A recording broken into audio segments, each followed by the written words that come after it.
Shalom everyone, welcome to our new weekly Soul of the Parsha class. This week's class is dedicated to the elevation of the souls of the 45 people who died in the tragedy of Lag BaOmer, Thursday night. Some things in life we can't understand, maybe we're not supposed to understand. What we do know is that now there's a lot of holy souls that for no reason we can grasp, have now the same day of passing, the same Hilula as Rabbi Shimon Bar Yochai. And for many years to come, and whenever we celebrate the Hilula of Rabbi Shimon Bar Yochai, the day of his passing, of his soul reuniting with his Creator, we'll also be celebrating all their souls. And already there's a lot of good things coming out of this tragedy, with all the heartache of so many broken families. There's already a lot of mitzvot and chasadim and acts of kindness that are spreading around the Jewish people and in the land of Israel, and which is a tiny little bit of a sweetening for this horrible event. This week we're going to be reading the last two parashot of the book of Vayikra, Leviticus. So we're finishing the book of Leviticus this week. The last two parashot are called Behar and Bechukotai. This year we're focusing, of course, on the opening segment of each parasha, so we'll be focusing on the opening of the first parasha, which is Behar. And our topic for today is, what is CHaBaD? And I do not mean the group CHaBaD, the religious denomination of CHaBaD. I mean the Kabbalistic structure, model of intellectual understanding, the process of in grasping something and fully comprehending it.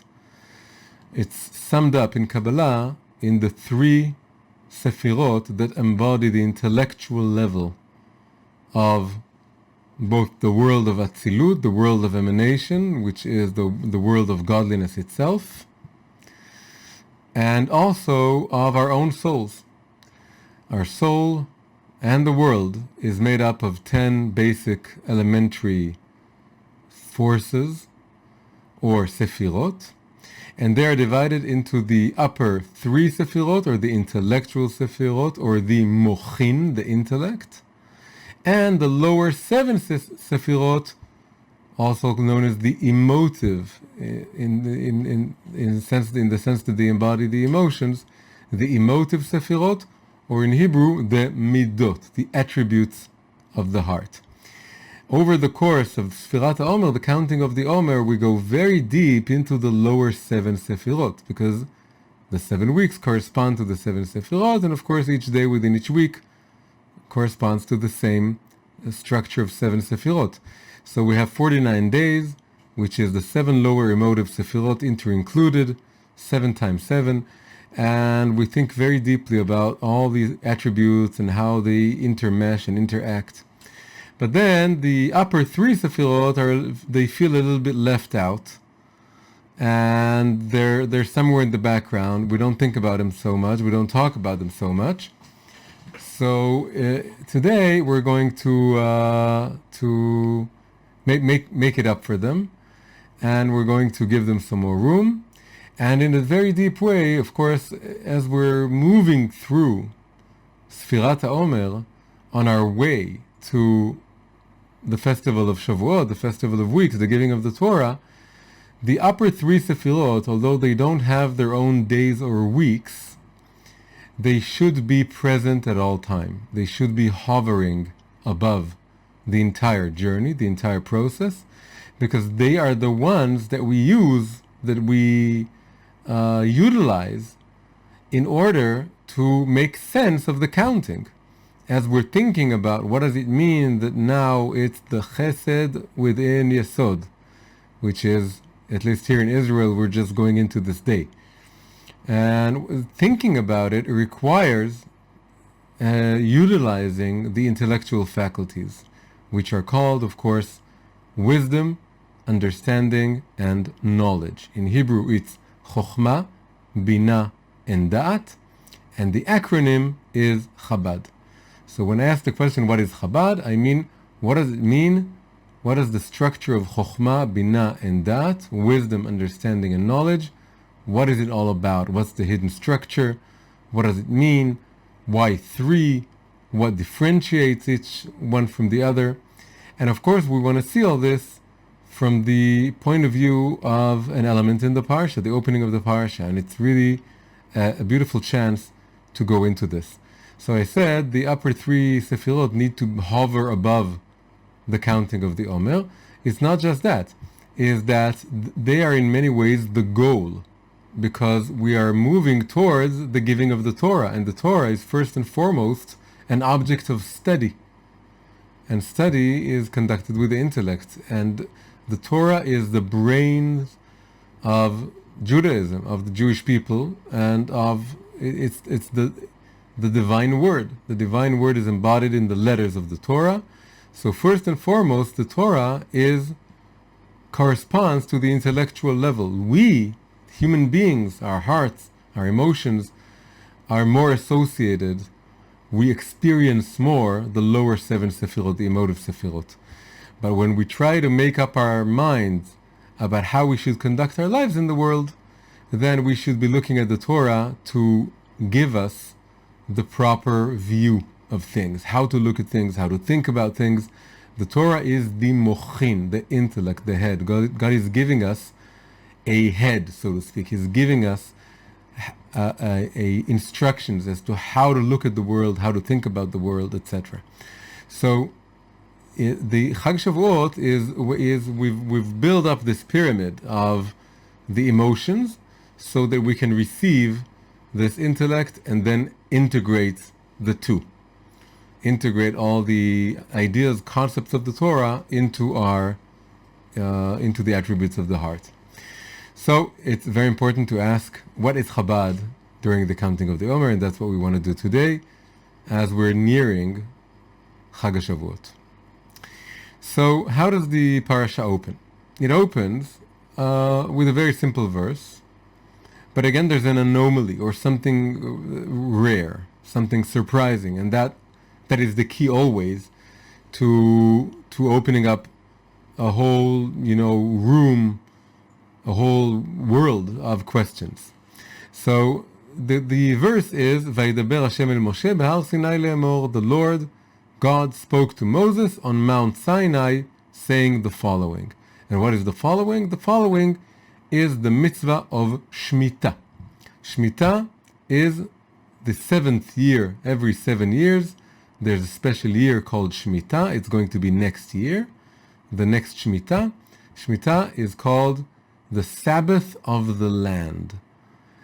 The land also needs a Sabbath, but the land operates on a different time scale. It's not a weekly Sabbath that like we have every 7 days, the day of Shabbat, the day of Sabbath. It's the 7th year. It's like people today taking a sabbatical when they teach or they work. They sometimes deserve to get a sabbatical. So the origin of the term sabbatical is, of course, the idea of the Shmitot, the Shemitah year. Shemitah means letting go. That's what it means. Every 7 years we let go of the land. We let the land rest. Meaning we don't plow it, and we don't seed, and we don't cut the crops. We do not harvest. We let the land be. The land also needs to rest. So every 7 years there's a special Sabbath year. It's not our own Sabbath, it's the land Sabbath. And then every 7 cycles of 7 years, there's also another special day which is called the Yovel, the Jubilee. That's of course the 50th year. That we don't have a counting of, so we don't celebrate and we don't commemorate the Jubilees today in Judaism until the Sanhedrin will be restored, and again we can restore the Jubilee. We do observe though the Shmitot, and next year, as I said, is going to be a Shemitah. So this is the subject of the first segment of the parasha of Behar. But the anomaly, the thing that raises the question, is why mention Mount Sinai? And this is the name of the parsha we're talking about. Behar means on the mountain or at the mountain, and the verse again says, the Lord spoke to Moses on Mount Sinai, Behar Sinai. Everything was given on Mount Sinai. And Mount Sinai was, we were there, we talked about Mount Sinai at length in the book of Exodus. And now we're finishing the book of Leviticus. And now we're focusing on the tabernacle and the sacrificial work and the service of the tabernacle and the meeting, the tent of meeting, Oil Moed. So why mention, all of a sudden, for no apparent reason, why mention Mount Sinai? Either you mention Mount Sinai at all times, in all verses that God is telling something to Moses, or you don't mention it at all. But why mention it specifically here and now and with connection to Shemitah? So it's a very big question, it's a very famous question, and it was posed by the rabbis, the sages, it's posed again by Rashi. We're not going to give all the answers, but we are going to explore something that opens up when this question an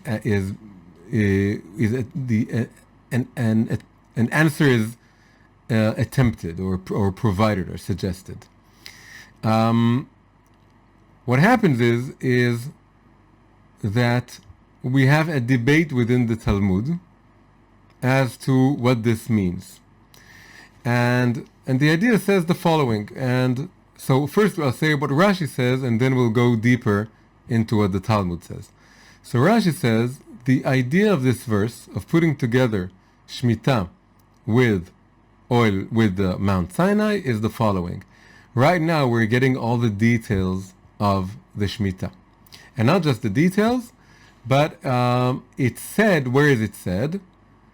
It's said in the tent of meetings, in the Ohel Moed. This is where it's all said. Moses has long since descended from Mount Sinai. And now the tabernacle has been built, and everything that's going on is down here, down on earth. It's not in the mountain. But the re-mentioning of the mountain is to tell us that just as all the details of this mitzvah are given now here in the tent of meetings, so were they all given on Mount Sinai. So just as now you get all the details, you should know, don't think that the details are a later invention or a later addition. They were all there on Mount Sinai. It doesn't fully answer all the questions because it doesn't explain why specifically the mitzvah of Shemitah was chosen to exemplify or to teach us this lesson. It could have been any other mitzvah that once you give the details, and we know that it's told in the tent of meetings, and you mentioned the Mount Sinai, then we're told the same idea. All the details here were given on Mount Sinai. So that it doesn't answer, and I don't think we'll have time to answer it either in our own class. But what we do get out of this is the following. If you go back from Rashi to the Talmud, and you open the source of what Rashi took, and it's also insinuating the continuation of what Rashi says, but we see that it's more complicated than that. We have an argument, a friendly argument, because there were two friends, between Rabbi Yishmael, and it used to be a good Jewish name, Rabbi Yishmael, the Tana, the sage, and his friend and Chavruta, Rabbi Akiva. So Rabbi Yishmael and Rabbi Akiva, in many ways, they're polar opposites, but again, also good friends. So Rabbi Yishmael says the following. He says, that's not the opinion that Rashi is giving. He says, no, the object of the verse is to tell us the opposite. On Mount Sinai, we only got the general outline, the general rules, the klalot with a kaf. It's like klalim. It's the general, overarching, broad outlines, the principles. And then at Ohel Moed, we were given the details. And Rabbi Akiva says no. And that's what we just said from Rashi. Just as all the details were present in the tent of meetings, they were present in Mount Sinai. They were first said, everything, both the general outline and the particular details were all given on Mount Sinai, repeated at the tent of meetings, and then repeated a third time on the steps of Moab, Arvot Moab. This is far later. This is on the book of Deuteronomy, Sefer Dvarim. In Dvarim, Moses himself recounts everything that happened before, using his own language, his own words. The Shekhinah, the divine presence, somehow came out of his throat. That's what it said about the book of Deuteronomy. But it was him speaking. It wasn't a prophecy, and it wasn't God telling him what to say. He said it because that's what he wanted to say, using his own words. But it turned out to be very, very precise, so much so that it's the fifth book of the Torah. So this is all Arvot Moab, the steps of Moab, belong to the fifth book. And that's the third time, according to Rabbi Akiva, that all the Torah, all the general rules and the particulars were all repeated. So what we get from this is a very interesting idea that we don't usually think about, which is that in many ways you can say that the Torah was taught 3 times over the course of the years in the desert. It was first taught or given on Mount Sinai. Then it was repeated here in the tent of meetings, Ba'oel Moed. And it was repeated the third time by Moses himself on the Arvot Moab, on the steps of Moab. 3 incidents, 3 chapters, 3 incidents in which the entire Torah, according to Rabbi Akiva, was given. Rabbi Ishmael disagrees. He doesn't even mention the steps of Moab. He doesn't talk about Arvot Moab. He's only referring to the first 2, and he makes a very absolute dichotomous separation between the 2. He says Mount Sinai is just the broad outline, the klalim, and Ohel Moed is the details. So this is very interesting. We have 3 times the Torah was given or repeated. But we have a machloket between Rabbi Ishmael and Rabbi Akiva. Rabbi Akiva mentions all 3. Rabbi Ishmael mentions just the two. And another difference is that Rabbi Ishmael makes he totally differentiates the 2. He doesn't talk about the 3. So we can say the following, and we can say that Rabbi Ishmael is a very dichotomous sort of fellow. He thinks in binary terms. He doesn't refer to the 3rd incident. And when he's talking about the first 2 incidents, he's describing them as totally separate. On one of them we get the broad outline, on the other one we get the details. Rabbi Akiva is not so binary, and we see this in the same 2 ways. He does mention the 3rd incident, which is Arvot Moab, and when referring to the first 2, he interincludes them. He says both had the general rules and the particulars, both of them.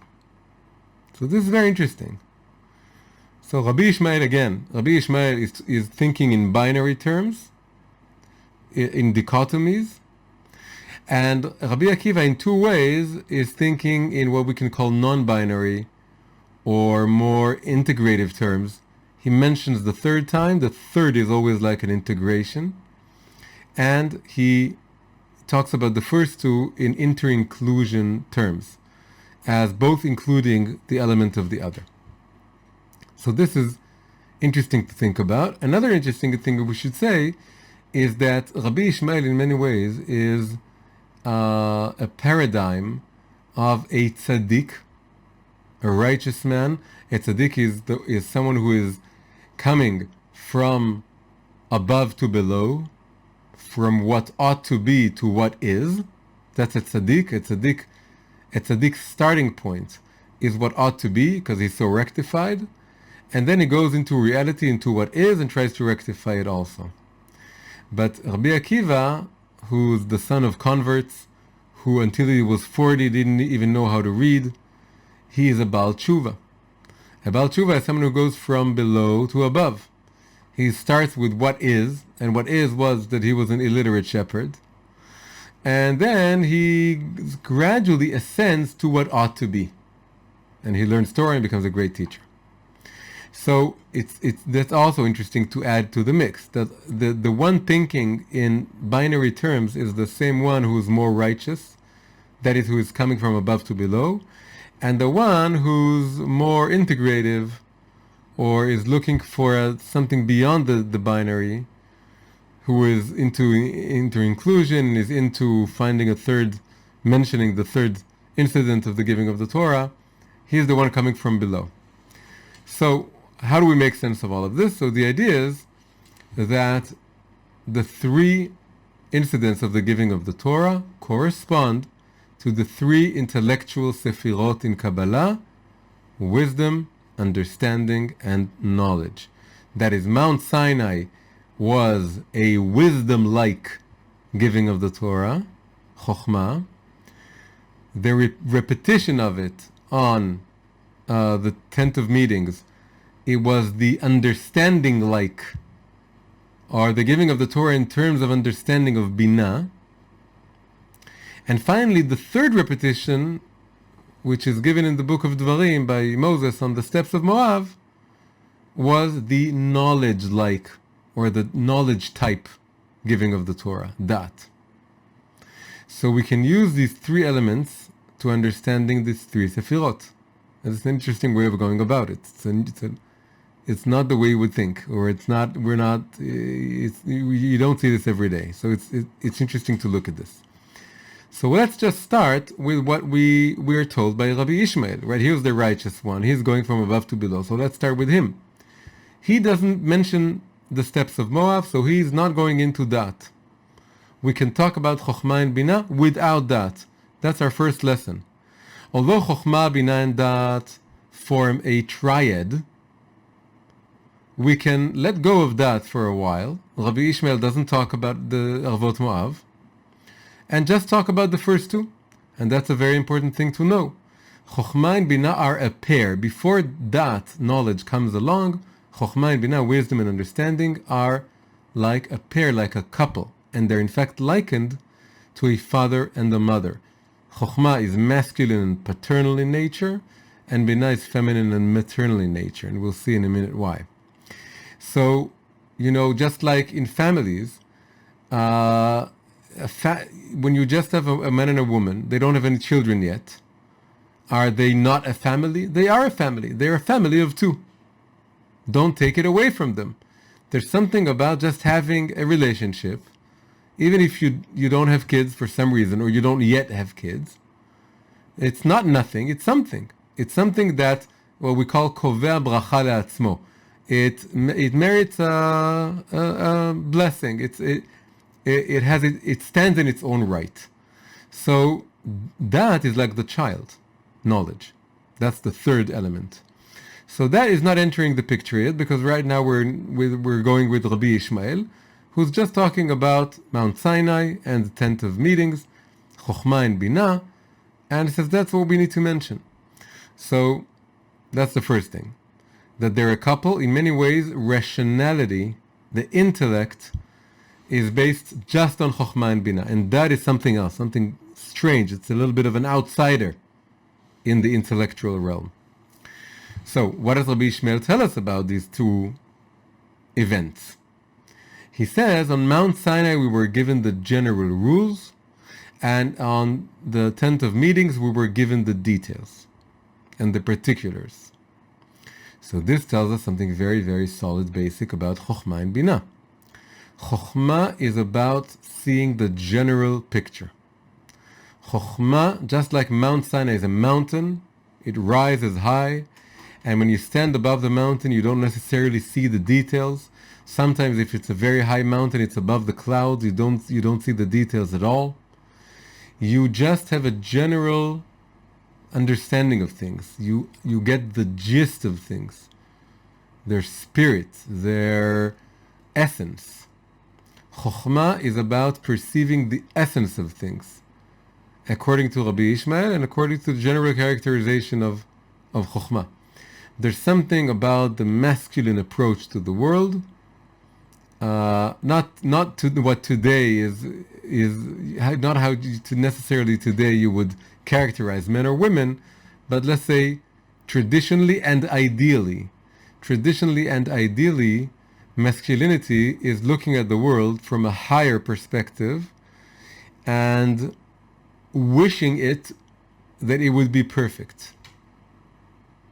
Like, for example, delineating a utopia. Many men have written manifestos for utopias.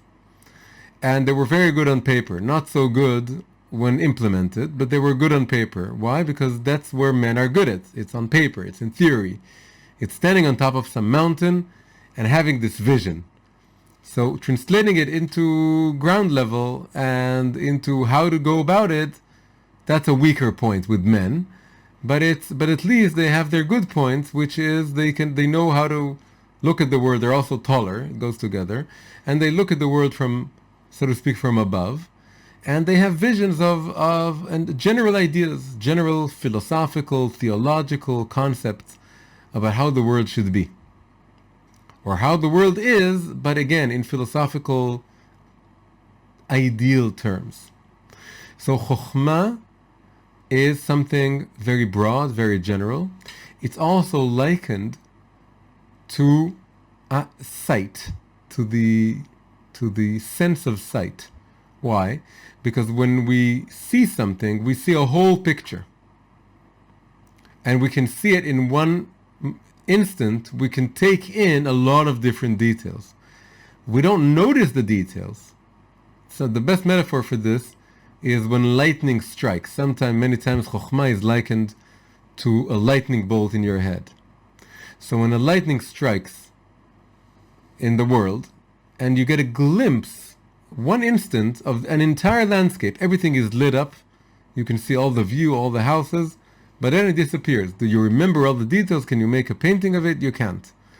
But you did see, for one instant, a whole picture. When you start looking into the details, in many ways it's no longer eyesight. It's almost like listening to the picture. Why? Because going into the details is more like hearing, not seeing. Chochma is about seeing the broad, general picture. So Chochma is general. Chochma is like eyesight. Chochma is in many ways above or outside time, because in one moment you can take in a lot of details. In one moment, it's like one eternal moment. And it's masculine. It's also a bit like the seed that the man plants in the woman. The seed contains many, many details, or the seed that you plant in the ground. It has all the DNA of the tree, but it's just in theory, it's just on paper, it's just information, it's not reality. Bina, which is here it corresponds to the tent of meetings, the second repetition of the Torah, which according to Rabbi Ishmael, that's where all the details come in for the first time. Bina goes into the details of the essential understanding of Chochma. It starts breaking it up. That's like the seed of the father going into the womb of the mother, and within the womb of the mother, multiplying and differentiating. It multiplies and differentiates and integrates into a whole fetus, a whole organism. Bina is all about separating all the details one from the other and understanding the particular character of each element. That's differentiation. Bina, who was given Bina? It says that the rooster was given Bina to tell the difference between the day and the night. Hanoten lasechvi Bina lavchin ben yom uven laila. Even the word bein, which means between something, bein and bein, is the root of Bina. Because Bina is the root bin or bein with the hey at the end. So Bina is all about differentiating and seeing the particular value and characteristics of each element. So Bina is the second faculty of the intellect, and that's like the mother again, and it looks into the details. So you had a good idea, you had a lightning bolt of an idea, something came in, and you feel in your bones that something is very, very deep, very solid, very rich, is encapsulated in that vision. But now you need to take your time, just like pregnancy takes time, and understand what you perceived in the level of wisdom. So the first element is wisdom. That's when you grasp something very big in one instant, but you don't yet understand what you perceived. You do have wisdom. You have a bit of wisdom, a spark of wisdom. But when asked, do you understand what you saw or felt or experienced, then you say, not yet. Because now I have to work on my Bina, my understanding. I have to start breaking it apart and thinking about it. This takes time. So we said that Chochma is characterized by being general, and by being like eyesight, and by being outside of time in a way, or being, you can perceive it instantaneously. So Bina is the opposite of all of this. It has to do with the details, not the general concepts.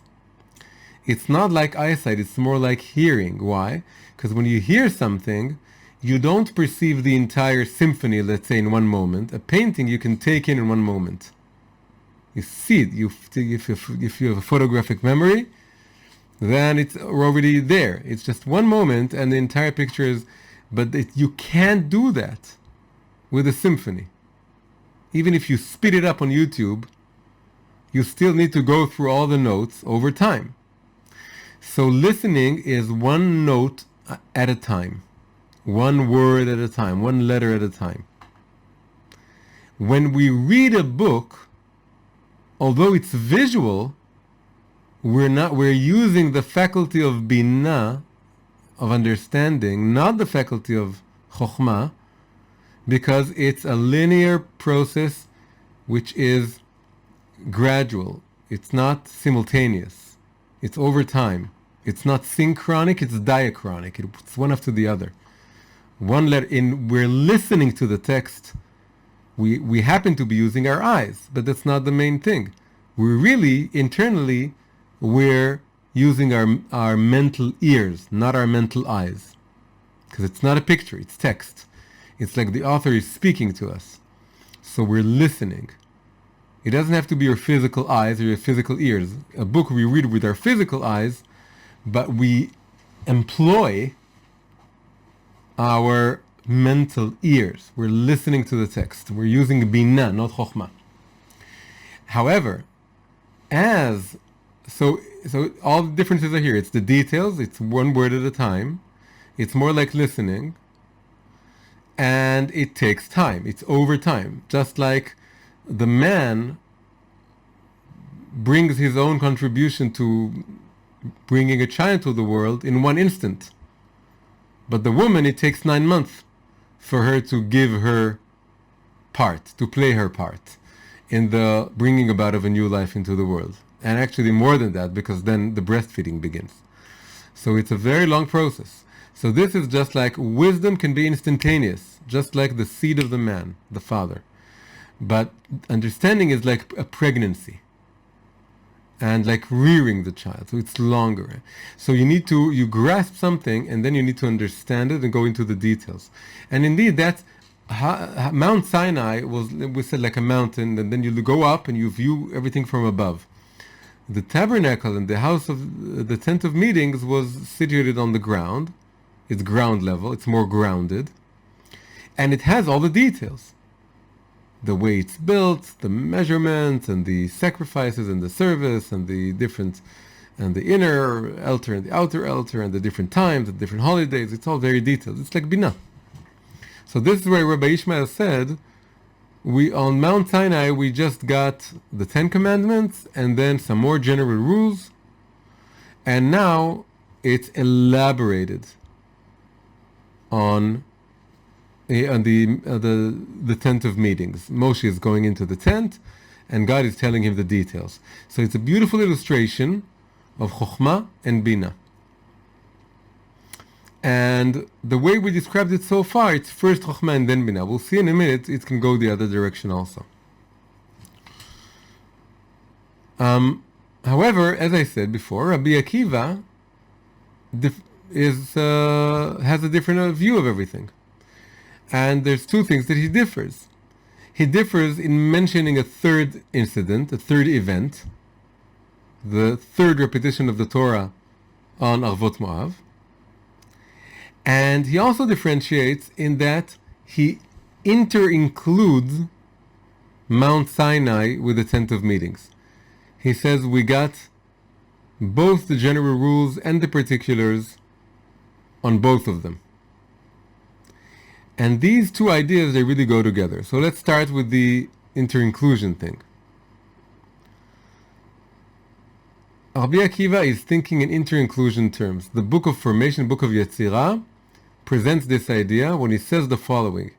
He says one should always understand things with his wisdom, and let's say think wisely about things with his power of understanding. This is a very lengthy translation for Haven bechochma vechachem bevina. Understand within, it's interinclusion, just like we have interinclusion within the Sfirat HaOmer every day. The today is Yesod within Chesed, the foundation within loving kindness. So he entered the book of formation, interincluded the first two Sefirot, Chochma and Bina. There's wisdom within understanding, and there's understanding within wisdom. So that means that even when you are on Mount Sinai, when it may have been, my friend Rabbi Ishmael, it may be that you're right, that Mount Sinai was more wisdom-like. But surely, the details were somehow present there already. It cannot be that they came out of nowhere for the first time in the tent of meetings. They were there, maybe a bit like a recessive gene. They were there, but they were hidden, but they were there.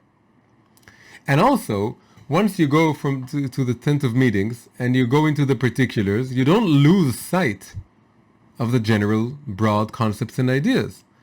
So then, wisdom is interincluded within understanding. You need the broad picture. You need to see the whole picture, even as you're sinking into the details. And you go into all the details, you need to keep in mind what this is all about. And you can think about this, so he's an integrator. Rabbi Akiva is an integrator. He's telling you the following. He's telling you when you have a vision for, let's say, a story, a work of art, a play, a vision of something you want to do in the world. You have a vision of what you want to change in the world. You don't have all the details, but you should know, in many ways, don't worry, because the details are there in potentiality. You just have to actualize it. You have to unfold it. It's all there. Unfold it from there on. It's all there in the vision. If you have a vision, the details will come through unfolding. And then he gives you another advice. Once it's all unfolded, and then you have trajectories and plans and details of how to do things, always bear in mind the original vision that you have. You need both. They have to be interincluded. He's building up on his friend Rabbi Ishmael. He's not contradicting him really. The contradiction comes if you want to say exactly what happened there on Mount Sinai and the tent of meetings. But you can also say that Rabbi Akiva is just the next step. He's integrating the two. By the way, there's another beautiful argument between them, which again demonstrates their difference. They argued about what happened on Mount Sinai with the sounds and the images. It's very much connected to Chochma and Bina, seeing and hearing. Rabbi Ishmael was he thought in regular terms, and he said, the verse says, I remind you, V'kol ha'am ro'im et hakolot, and the entire people of Israel would see the voices. They saw the voices. That's an explicit verse. But Rabbi Ishmael says, no. What the Torah means to say is that they saw the visions and they heard the sounds. It doesn't make sense that they saw the sounds. What does it mean they saw the sounds? They saw the visions and they heard the sounds, but the Torah was short about it. The Torah was brief. He's differentiating listening from seeing. Chochma and Bina. He's a differentiator. He's not an integrator. But Rabbi Akiva, but the same incident, he said, no, they heard the voices, and they saw they saw the vision. Again, they saw the sounds, and they heard the visions.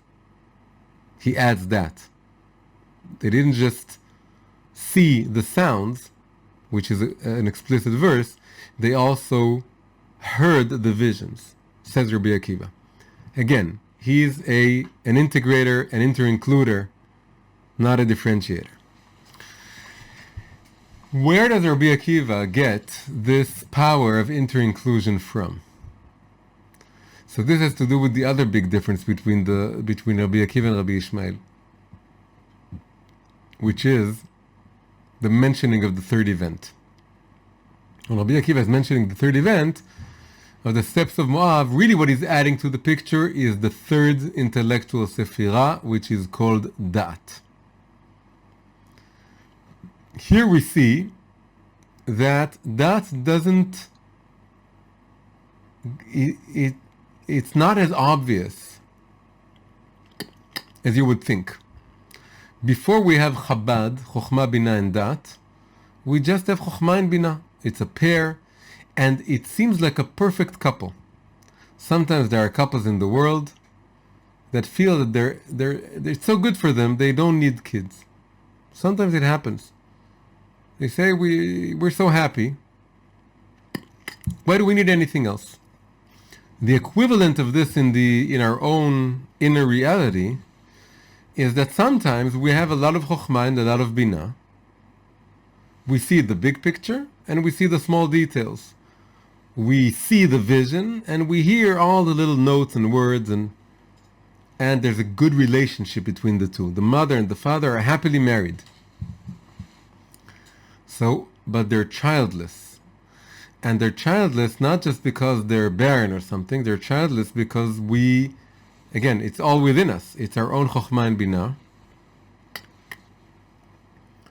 We're using some sort of psychological birth control.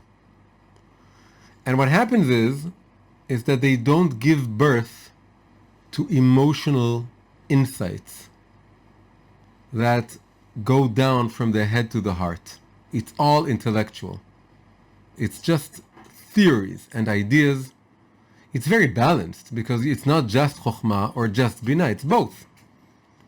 But it's all there in some philosophical realm, and you read about it and you talk about it and you philosophize about it and you see it from one perspective and from another perspective, and you enjoy the arguments and you enjoy the counter arguments, and it's all very beautiful, but it doesn't change anything about your life. It's almost like disembodied head that's floating above a couple of meters above the ground.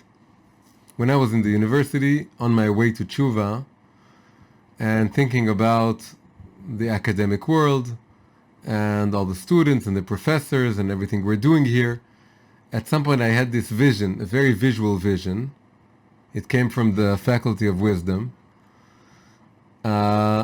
which was, I was in the university, and I looked at all the people going to and fro from one class to the other, and suddenly I had this vision that all I'm seeing are floating heads without bodies, sort of bobbing around like balloons, and they had no bodies. I could just picture it, could just see it, just bodies, bodiless or disembodied heads. And I said, oh my God, this is what's happening here. It's not just a funny picture, it's really what's happening. So first I had the vision, that's like wisdom, and then you think about it, that's like understanding. You realize what it means, and you see how it plays about in all the lectures and all the books and everything.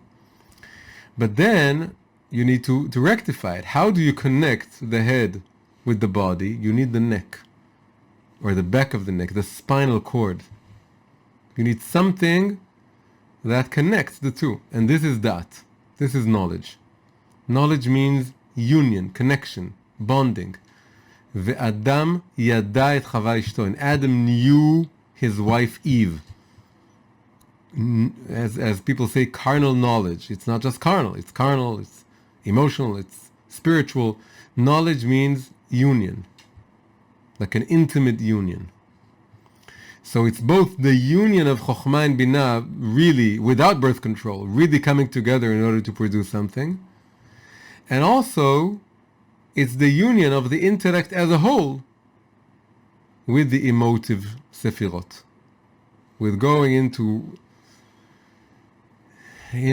feeling the emotional resonance of everything you're thinking about, letting it resonate, letting it sink in.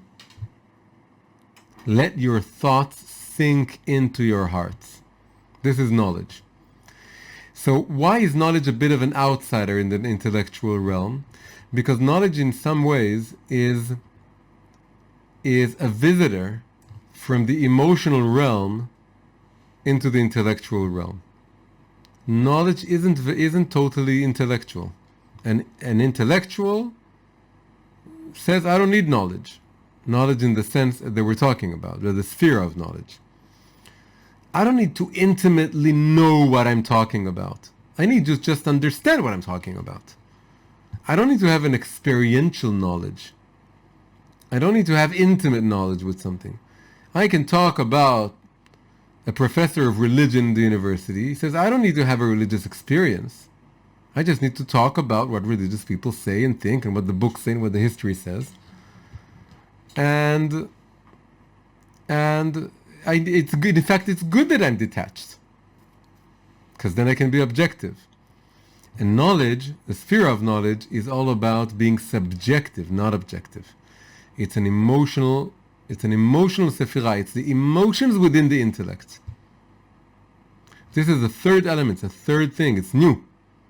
It's not the general, broad, looking at things from above. And it's not going into the details in terms of understanding them. It's about somehow bonding with what you think about and being really connected to it and having an existential connection to what you're talking about. It touches you. It bears upon your life. Everything you learn needs to bear upon your life. It needs to touch your heart in some way. Otherwise, you don't really learn it in a big way. It's just some idea, some theory. And what makes the repetition of the Torah and the steps of Moab, demonstrative of this? There was Moses speaking in his own voice with his own words. It wasn't him just hearing God on Mount Sinai, which was total selflessness on his part. Right? There's a gradual process as we go from Chochma to Binah to Da'at, we get more room, and God gets less room. On Chochma, it's just God speaking, and you're just on the mountain. You don't feel yourself. He fasted for 40 days. He had no experience of his own body. He was just hearing God's voice. Bina is when he's in the tent of meeting. A meeting is between two people. Bina is bein lebein, between. So on the tent of meetings, he was both God and Moshe together meeting, and then from this meeting, from this sort of conversation, all the details became clearer and more, and were actually explained. But then on the steps of Moab, God is taking a step backwards, and is allowing Moshe to retell the last 40 years in his own words. And he's in the background nodding, yes, that's what I would have said. But I enjoy that Moses is saying this, and it's just my presence speaking through his throat. Shechina medaberet mitoch grono. That's what he said about the book of Dvarim, Deuteronomy. So it's Moses in his own words. Why? Because it's Da'at now. That is where you come into the picture. The subjective element, the human element. What does it say to you? What does it mean to you? How does it translate into your life? That's the third step of truly learning something, truly thinking about something. It's first the broad outline and then the details, and then that is where it bears upon your life and it goes into your heart and finally into your actions. It has to translate into actions ultimately. This, by the way, has to do with Shemitah. Shemitah, the Sabbath, the sabbatical year, is letting go and letting things happen and being fully grounded. You integrate it so much that it flows through you, goes all the way through you until you live a life of Torah and commandments, and you live it so much that then it comes out of you it translates into actual actions that you do and things that you say, and then it takes a life of its own. That's like Shemitah. You let go of it. You did the mitzvah, you let go. Now it's part of the world. You added something to the rectification of the world, and now it's part of the world. So Shemitah in Har Sinai is connecting Chochma with Malchut. Malchut is the lowest of Sefirot. That's Shemitah. That's the bottom line of everything you did, is you do something and you let it go.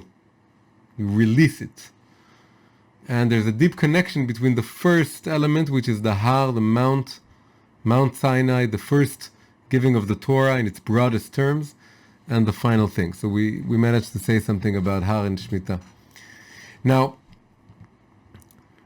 just this process of Chochma, Binah, Da'at also goes along with one of the 13 rules of how to sort of the 13 logical tools or rules that we use in order to learn something from the Torah. Who said those 13 rules? It was Rabbi Ishmael that we have here. And one of the rules is klal uprat uklal. The general rule, the detail, and the general rule. Whenever the Torah, and it happens several times, that the Torah is saying something very vague and general, then suddenly something very, very detailed, and then something again very general, sometimes in one verse. So he says, when this happens, then you should go with the details. The details tell you about how the general thing is conducted. But in Kabbalah it's explained that it's referring this concept of klal, prat, klal, general rule, particular, or universal, particular, universal, or general, particular, universal, is that it corresponds to Chochma, Binah, and Da'at. Chochma is the general rule before the differentiation into details. Bina is the details. And that is when you go back to the big picture. That is the interinclusion of Chochma and Bina. Putting it all together. It's again, you go back to the general scheme, vision, idea, the dream that you had in the beginning, but now it's fully integrated with all the details. So the first klal is a pre-differentiated klal, and the second klal is a post-differentiated or integrated klal, general rule.